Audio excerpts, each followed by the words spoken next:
Hi అండి. Welcome back to worry miracles. నేను మీ శ్రావణి. ఈరోజు మంచి కేక్ రెసిపీతో మళ్ళీ మీ ముందుకు వచ్చేసా. అదే ఎగ్లెస్ రవ్వ కేక్. అసలు ఈ కేక్ అనే పదము నార్త్ ఇండియా కాకా అనే పదం నుంచి వచ్చింది. కాకా అంటే ఫ్లాట్గా ఉండే బ్రెడ్, లేదంటే ప్లెయిన్ బ్రెడ్ అని అర్థం. రాను రాను మన వాడుక భాష అయిన కేక్ అనేది సెటిల్ అయిపోయింది అనమాట. సో ఇంకేమాత్రం ఆలస్యం చేయకుండా రవ్వ కేక్ ప్రాసెస్ అంటే చూసేద్దాం. ముందుగా మిక్సీ తీసుకొని అందులోకి 1 కప్పు దాకా సూజీ రవ్వనైతే వేసుకుందాం. అదేనండి, బొంబాయి రవ్వ వేసేసుకుందాం. దీన్ని మెత్తగా ఒకే రౌండ్ కాకుండా ఆపి ఆపి మిక్సీ చేసుకొని అయితే చూడండి, వీడియోలో చూపిస్తున్నట్టు కొంచెం రవ్వ రవ్వగా ఉండాలన్నమాట. దీన్ని మిక్సింగ్ బౌల్లోకి అయితే వేసేసుకొని పక్కన పెట్టేసుకుందాం. తర్వాత అదే మిక్సీ జార్లోకి 1/2 కప్పు దాకా పంచదార కూడా వేసుకుందాం. దాంతోపాటు 2 యాలకులను కూడా వేసేసుకొని దీన్ని కూడా మెత్తగా పౌడర్ చేసుకొని పక్కన పెట్టేసుకుందాం. తర్వాత మనం రవ్వ వేసి పెట్టుకున్న బౌల్ తీసుకొని అందులోకి 1/2 కప్పు దాకా కాచి చల్లార్చిన పాలు కూడా వేసుకొని ఒకసారి అంతా కూడా దీన్ని ఉండలు కట్టకుండా కలిపేసుకుందాం. చూడండి, మెత్తబడుతోంది కదా, అంతా కూడా చిక్కబడింది, గట్టి పడిపోయింది బాగా. సో ఏమాత్రం ఉండలు అనేది కట్టకుండా, ఉండలు ఫామ్ కాకుండా అంతా ఒకసారి అయితే ఇలా కలిపేసుకోవాలన్నమాట. అప్పుడు ఆటోమేటిక్గా మనకు రవ్వ అనేది కాస్త మెత్తగా అవుతుంది. ఇప్పుడు ఇందులోకి మనం రూమ్ టెంపరేచర్లో ఉన్న 1 కప్పు దాకా పెరుగు అయితే తీసుకుందాము. ఈ పెరుగు వేసిన తర్వాత కూడా మొత్తం అంతా మనం బాగా ఇలా కలిపేసుకోవాలి. అది కూడా సేమ్ డైరెక్షన్లో మనం కలుపుకోవాలన్నమాట.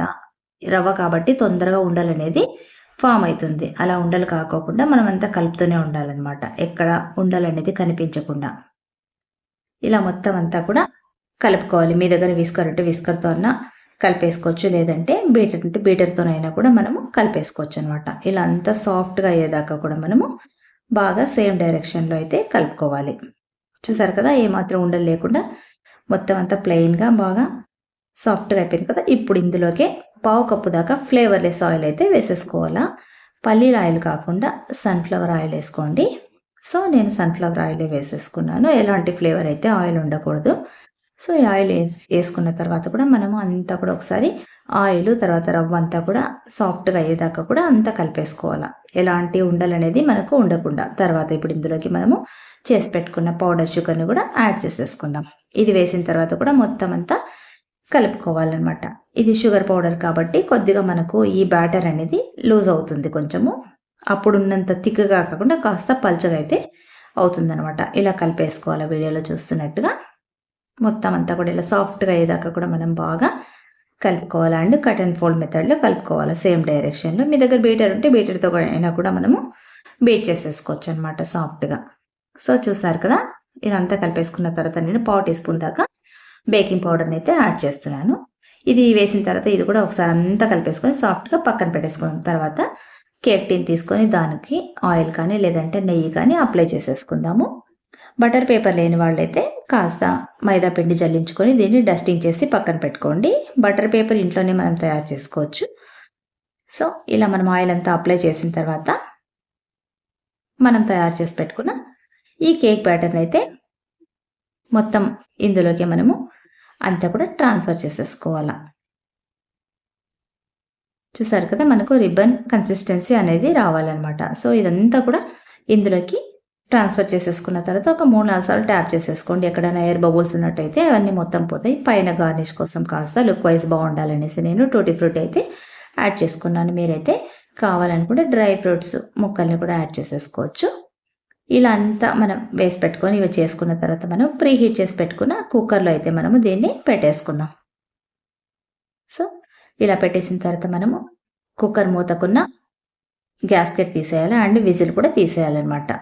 మూత పెట్టేసుకొని 40 to 45 మినిట్స్ వరకు కూడా మనం బేక్ చేసుకుందాం. ఆఫ్టర్ 45 మినిట్స్ అయితే మీకు చూపిస్తున్నాను నేను. సో చూసారు కదా, కేక్ అయితే చక్కగా బేక్ అయిపోయింది. మనము కేక్ బేక్ అయినట్టు మనకు తెలవాలంటే టూత్ పిక్ తీసుకొని లేదంటే ఒక నైఫ్ తీసుకొని ఇలా గుచ్చినట్టయితే దానికి అంటుకోకుండా ఉంటే మనకు బాగా కేక్ అయితే బేక్ అయినట్టు అనమాట. సో టూత్ పిక్ అయితే అస్సలు అంటుకోవట్లేదు, బేక్ అయినట్టు అనమాట. దీన్ని పక్కనకి మనం తీసేసుకొని దీనికి ఒక క్లాత్ కప్పేసి పూర్తిగా దీన్ని చల్లారనిచ్చేద్దాము. తర్వాత నేను దాదాపుగా దీన్ని ఒక 1 అవర్ పాటు వదిలిపెట్టేసినాను. పూర్తిగా చల్లారిపోయింది. చల్లారిపోయిన తర్వాత మనము కాస్త ఎడ్జెస్ అనేది లూజ్ చేసుకోవాలా. ఇది ఆల్రెడీ చాలా చక్కగా బేక్ అయింది కాబట్టి ఎడ్జెస్ లూజ్ చేయకున్నా కూడా ఈజీగా అయితే వచ్చేస్తుంది, అర్థమవుతుంది అప్పుడే. సో ఒకసారి మనం పైన కేక్ టిన్లో తట్టినట్టయితే మొత్తం డిమోల్డ్ అయిపోతుంది అనమాట. చూసారు కదా ఎంత కరెక్ట్గా వచ్చేసిందో. ఎక్కడ కూడా అంటుకోకుండా, మాడిపోకుండా చాలా బాగొచ్చింది. ఇప్పుడు దీన్ని టర్న్ చేసేసుకుందాం మనము. వావ్! వెరీ నైస్ కదా! చూసారు కదా! ఏమాత్రం కూడా కేక్ టిన్‌కి అస్సలు అంటుకోలేదు బ్యాటర్ అనేది. ఇప్పుడు దీన్ని మనం చక్కగా కట్ చేసేసుకుందాం. చూసారు కదా! ఎంత ఈజీగా అయిపోయిందో. సింపుల్‌గా అన్నీ కూడా మన ఇంట్లో ఉన్న ఇంగ్రీడియెంట్స్‌తోనే చక్కగా కేక్‌నైతే చేసేసుకున్నాం. మరి మీకు కూడా నచ్చింది కదా! ఇంకెందుకు ఆలస్యం, మీరు కూడా తప్పకుండా ట్రై చేయండి. అండ్ నెక్స్ట్ మళ్ళీ ఇంకొక మంచి వీడియోతో మళ్ళీ మీ ముందుంటా. Until then bye. Thanks for watching.